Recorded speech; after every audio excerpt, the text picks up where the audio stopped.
Hello students, I am Nagan Pratap Singh, your math teacher. You are all welcome in today's online classes. Today I am going to start the new chapter, that is 3 of your maths, and its name is pair of linear equations in two variables. So it is very necessary to know what is called linear equation. So it is an algebraic expressions which have degree 1. Linear equation एक algebraic expression होता है जिसकी variable की degree 1 होती है. For example हम यहाँ देख लेंगे 3x + 2 = 0. इसमें x वेरिएबल की डिग्री कितनी है 1. और linear equation in one variable का जो जनरल फॉर्मेशन होता है वो इस तरह से होता है कि ax + b = 0. इसमें x वेरिएबल के साथ ये जो है ये कोफिशिएंट है x का, और यहाँ b क्या है कांस्टेंट है. उसी तरह से जब हम देखेंगे 3x + 4y + 2 = 0, तो यहाँ क्या है इसमें दो वेरिएबल हैं. Linear equation in two variables, एक x वेरिएबल है और दूसरा क्या है y वेरिएबल. तो इसका जो जनरल फॉर्मेशन होता है वो होता है ax + by + c = 0. इसमें क्या करना चाहिए कि जो x और y वेरिएबल हैं इनकी कोफिशिएंट की जो वैल्यू है वो कभी भी 0 के बराबर नहीं होना चाहिए. देखिए यदि हम यहाँ एक की वैल्यू यदि हम 0 रखते हैं तो ये क्या हो जाएगा टोटल 0, और b का यदि हम 0 रखते हैं तो क्या हो जाएगा ये भी हो जाएगा 0. तो जब ये भी 0 और ये भी 0, फर्स्ट और सेकेंड टर्म दोनों 0 हो गए तो इसमें क्या बचेगा केवल c कांस्टेंट टर्म बचेगा. तो जब केवल कांस्टेंट टर्म बचेगा तो फिर उसको हम algebraic expression linear equation in two variables और वन वेरिएबल इसको हम नहीं कह पाएंगे क्योंकि ये लीनियर इक्वेशन होगा ही नहीं. अब देखिए जो pair of linear equation two variables है, जैसे एक ये पेयर हो, ये दोनों पेयर हो गए और ये इसके लिए ये एग्जाम्पल हो गया.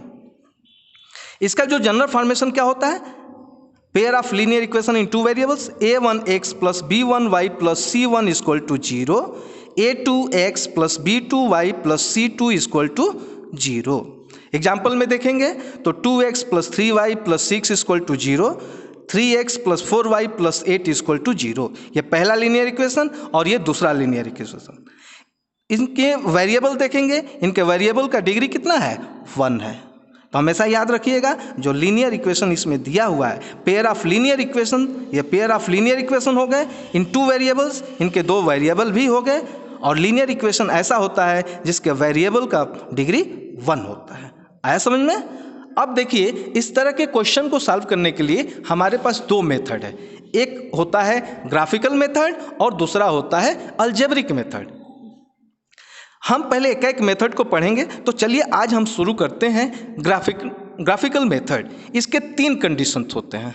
कितने कंडीशंस होते हैं 3 कंडीशंस होते हैं. देखिए इसके लिए जो एग्जाम्पल हमने यहाँ लिया है इसमें जो कोफिशिएंट हैं इनको हम इस रूप में रखेंगे a1/a2 = b1/b2, और बाद में इसको हम जब इनके कोफिशिएंट को कंपेयर करेंगे तब देखेंगे कि क्या a1/a2 b1/b2 के बराबर है या नहीं. तो यहाँ देखिए एग्जाम्पल 2x + 3y + 4 = 0, ये पहला इक्वेशन. 3x + 4y + 9 = 0, ये दूसरा इक्वेशन. अब इनके फ्रैक्शन में रखते हैं. इन वेरिएबल जो दिए हैं इनके वैल्यूज़ को फ्रैक्शन में रखते हैं. तो x वेरिएबल को वैल्यूज़ को जब हम फ्रैक्शन में रखेंगे तो 2/3 आएगा, और y वेरिएबल की वैल्यूज़ को जब फ्रैक्शन में रखेंगे तो 3/4 आएगा. अब आप देखिए क्या 2/3 3/4 के बराबर है नहीं है.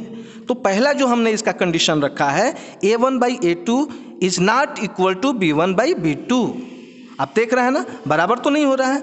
और इसमें जब पहले इक्वेशन के लिए जब हम लाइन ड्रा करते हैं और फिर जब दूसरे इक्वेशन के लिए लाइन ड्रा करते हैं ग्राफ पे, तो निश्चित रूप से वो दोनों लाइनें जो होती हैं एक पॉइंट पे इंटरसेक्ट करती हैं. यानी ऐसे इक्वेशन जिनके a1/a2 b1/b2 के बराबर नहीं होते हैं तो दोनों लाइनें एक दूसरे को ग्राफ पे इंटरसेक्ट करती हैं. तो पहला इसमें आपको क्या मिला पहले कंडीशन के तहत कि वो दोनों लाइनें इंटरसेक्टिंग लाइंस होती हैं और जिनका इंटरसेक्टिंग केवल एक पॉइंट पर होता है, ऐसे इक्वेशन का सॉल्यूशन केवल एक होता है, ओनली वन सॉल्यूशन, या हम यूनिक सॉल्यूशन भी कहते हैं। और इस तरह के इक्वेशन को हम कंसिस्टेंट इक्वेशन कहते हैं। उसी तरह जो दूसरा कंडीशन हम रख रहे हैं वो रखेंगे इस रूप में, a1/a2 equal to b1/b2 equal to c1/c2। और इसके लिए जब हम इक्वेशन लेंगे तो 2x + 3y + 4 equal to 0, 4x + 6y + 8 equal to 0। यहाँ भी हम क्या करेंगे, ये दोनों वेरिएबल के कोफिशिएंट को हम फ्रैक्शन में रखेंगे और फिर कंपेयर करेंगे कि क्या इस कंडीशन को वेरीफाई कर रहे हैं, a1/a2 equal to b1/b2 equal to c1/c2, ये जो हम सेकेंड कंडीशन लिए हैं। तो देखिए जब इसका रखेंगे तो 2/4, 3/6 एंड 4/8। और जब हम तीनों को लोएस्ट टर्म में करेंगे तो क्या आएगा, 1/2, 1/2, 1/2।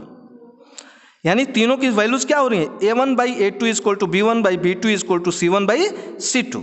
और ऐसे इक्वेशन कि जब लाइन को ग्राफ पे हम ड्रा करते हैं तो जैसे मान लीजिए एक लाइन के लिए एक इक्वेशन के हमने ये एक लाइन ड्रा किया, तो जब दूसरे लाइन के लिए दूसरे इक्वेशन के लिए जब हम दूसरी लाइन ड्रा करेंगे तो लाइन भी ठीक इसी लाइन के ऊपर से ही गुजरेगी, यानी इसकी जो मीटिंग पॉइंट है वो इनफाइनाइट होगी। तो ऐसे कंडीशन में ये जो लाइनें एक दूसरे के ऊपर से गुजरती हैं उनको बोला जाता है कोइंसिडेंट लाइंस। और जो कोइंसिडेंट लाइंस होती हैं ऐसे इक्वेशन के सॉल्यूशन एक से अधिक होते हैं, इनफाइनाइटली मेनी सॉल्यूशंस। और जिनमें सॉल्यूशन होता है, जिन इक्वेशन का सॉल्यूशन होता है, ऐसे इक्वेशन को कंसिस्टेंट इक्वेशन कहा जाता है।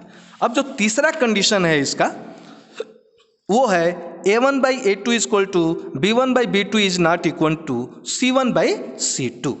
इसमें देखिए हमने इक्वेशन लिया है 3x + 2y - 4 equal to 0, 6x + 4y + 9 equal to 0। ऐसे इक्वेशन के लिए जब हम ग्राफ पे लाइन ड्रा करते हैं तो दोनों लाइनें एक दूसरे के पैरेलल होती हैं, ठीक। दूसरी चीज़ देखिए, हम इनके कोफिशिएंट को यहाँ कंपेयर करेंगे और फ्रैक्शन में लिखेंगे 3/6, 2/4 और -4/9। अब जब लोएस्ट टर्म में करेंगे तो देखेंगे कि a1/a2 इक्वल टू b1/b2 हो रहा है, यानी 1/2 इक्वल टू 1/2। लेकिन b1/b2 is not equal to c1/c2, क्योंकि 1/2 है और ये इसका कितना वैल्यूज है, -4/9। तो ऐसे इक्वेशन में जो लाइन हम ड्रा करते हैं वो क्या होती हैं, यहाँ देखिए पैरेलल लाइंस। और जिस इक्वेशन की लाइनें पैरेलल होती हैं उनका एक भी सॉल्यूशन नहीं होता है, ऐसे इक्वेशन का एक भी सॉल्यूशन नहीं होगा, नो सॉल्यूशन। और जिस इक्वेशन का कोई सॉल्यूशन नहीं होता है ऐसे इक्वेशन को इनकंसिस्टेंट कहा जाता है। इस वीडियो में हमने बस ग्राफिकल मेथड को पढ़ा। अब अगले वीडियो में मैं अलजेब्रिक मेथड लेके आऊँगा। इसमें भी 3 मेथड है, substitution method, elimination method and cross multiplication method. तब तक के लिए धन्यवाद।